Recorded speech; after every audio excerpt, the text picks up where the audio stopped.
Okay, Canada, you want more proof that the mainstream media, those in the mainstream media, are the true enemies to truth and liberty? Look no further than this article and what has happened with the Aboriginals, the First Nations community in Canada, in regards to the federal elections. Listen to this headline. Anger at Stephen Harper, disenfranchisement fueled Aboriginal voter turnout, says activists. Some communities saw voter turnout up by 270%. I'm just going to read a little bit here, and then I'll say what I have to say.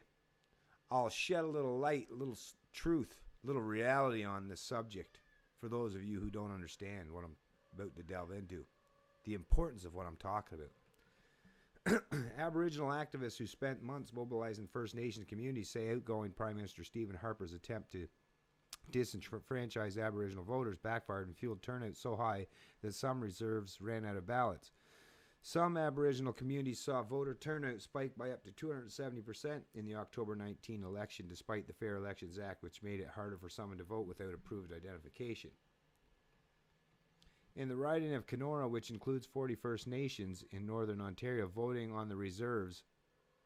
Listen to what this is saying, because this is hugely important for all of Canada to understand. And the fact that the media will present this in a story without actually telling you how dangerous of a precedent and what this truly means, this should disturb everyone.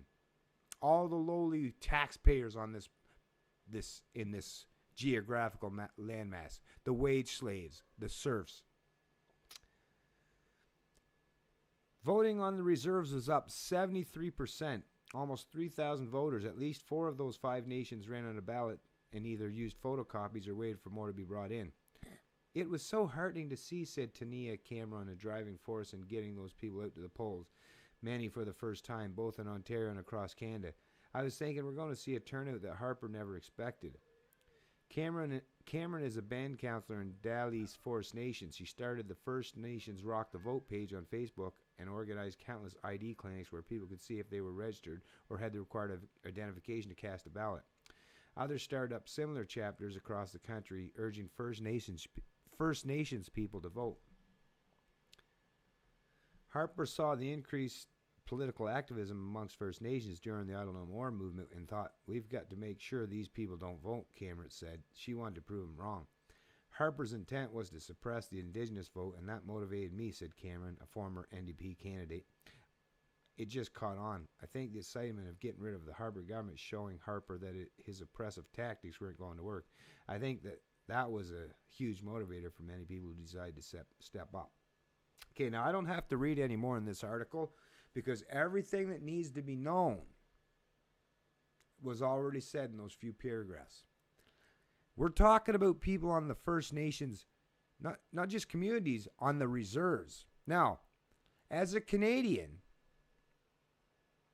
that doesn't live on a reserve and probably don't understand how that whole thing functions because it doesn't play a huge role that you don't think it plays a huge role in your life, But I'm here to tell you that people that live on reserves, these First Nations communities, these First Nations, they're called nations for a reason, people. But none of them, they don't pay taxes. They're not stolen from by the government. Now, if you want to make the argument about how their ancestors' lands were stolen from them by the colonials from old world Europe, by all means make that argument, and I'll be right there on your side with that, okay? But in 2015, what we're talking about is the government, local, provincial, and federal governments steal from the productive members of society, the lowly wage earners, the serfs, the slaves, the subjects, right? But if you're a First Nations people, Aboriginal, you don't have to go through that. You don't have none of your wealth stolen. If you're productive, you have none of it stolen, especially if you live on the reserves. If you live on a reserve, you will never have to pay one dime of tax. It's not, well, let's not even use that as you'll pay a dime. You'll never have one dime of your wealth stolen from you to pay for the preferences or opinions or entitlements that others want. But yet here we are now in 2015, where huge swaths of these people that have no skin in the game whatsoever, no skin in the game, they're not stolen from to pay for any of the shit that they promote. But yet here they are. I warned many Canadians. I went on to Idle No More's page. You know, Canadians for Canada, a lot of these other fucktards that I thought were all about freedom and liberty. I thought for a while. I tried to get along with these people. You know, I tried to be friends and show solidarity towards people that were disenfranchised with the political system and the oppressive tactics of Harper, because I'm with you as far as that goes. But the distinctive difference between me and these people is I don't choose to use force, violence, or coercion as a means. I'm not those, like, I disagree with a lot of the things these collectivist aboriginals, these communist wannabes. I don't have a whole lot in common with the kind of shit they want, but at least they know that they don't have to worry about Bennett using force, violence, or coercion, or the mob, or the majority, or the pitchfork crowds to come and plunder and steal from them. They've never had to worry about that. But here they are showing up in huge swaths and huge numbers, like we're saying. Some places, increase of 270%. Now, of course, depending on the number, that could be huge, but either way. The collectivists, the liberals, the ones that wanted, because they know, I mean, think about it, well, look who got power. So it was mostly the people on the left politically that benefit from this. So the people that you think, your liberal overlords, your Green, your NDP, all these overlords that you think are on your side, they used the power of numbers, in partially at least, of these First Nations groups, these natives, these collectives. They used their powers and numbers to upset the apple cart so that they could use that power against you.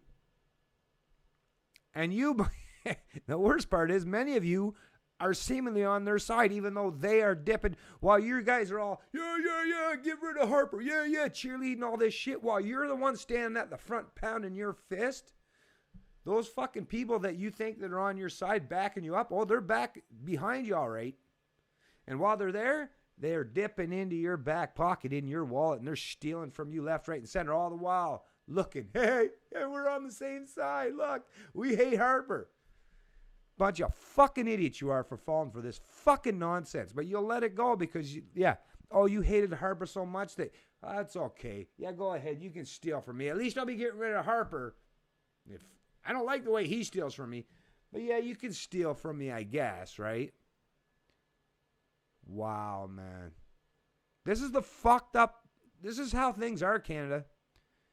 Recognize the reality that's around you. Stop fucking living in the blinders that the mainstream media, that mentality that they've instilled in your brain, the blinders that they've got on your eyes.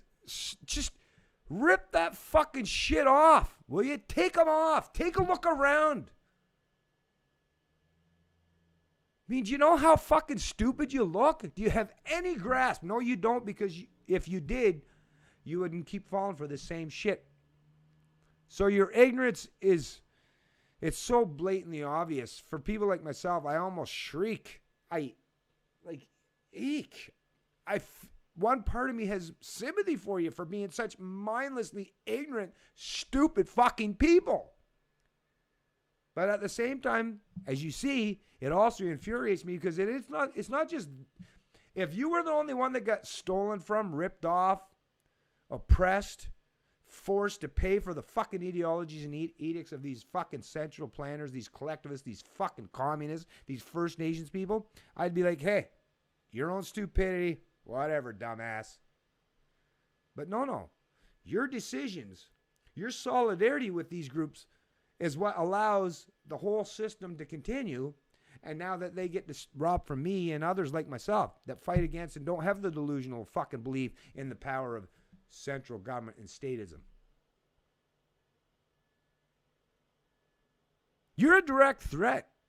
You are 100%, whether you want to fucking believe it, acknowledge it, or recognize it, you are a direct threat to my liberty, my prosperity, my wealth, and any labor or product that I ever produce.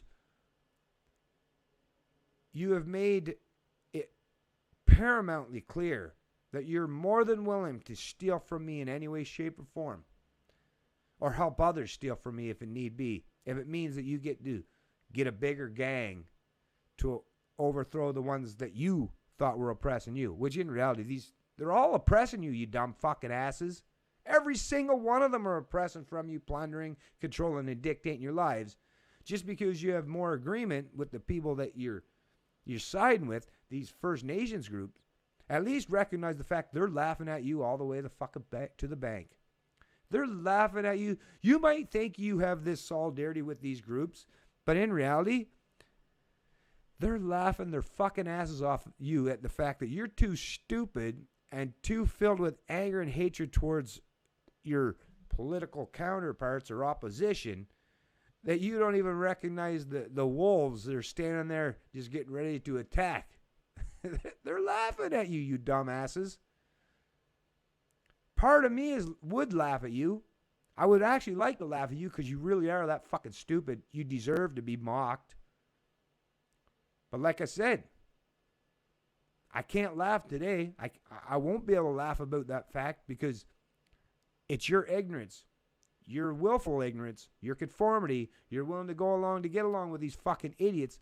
That's another direct threat of that use of the force against me and my family and those I care about. So I don't find that funny at all. You shouldn't find it funny.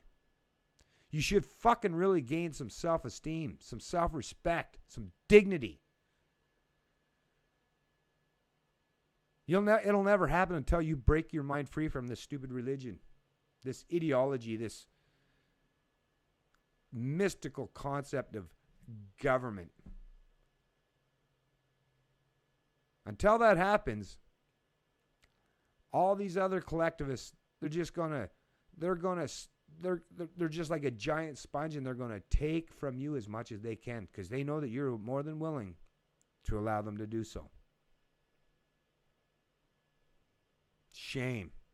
Shame on you. It's Canadian Libertarian, and I love liberty.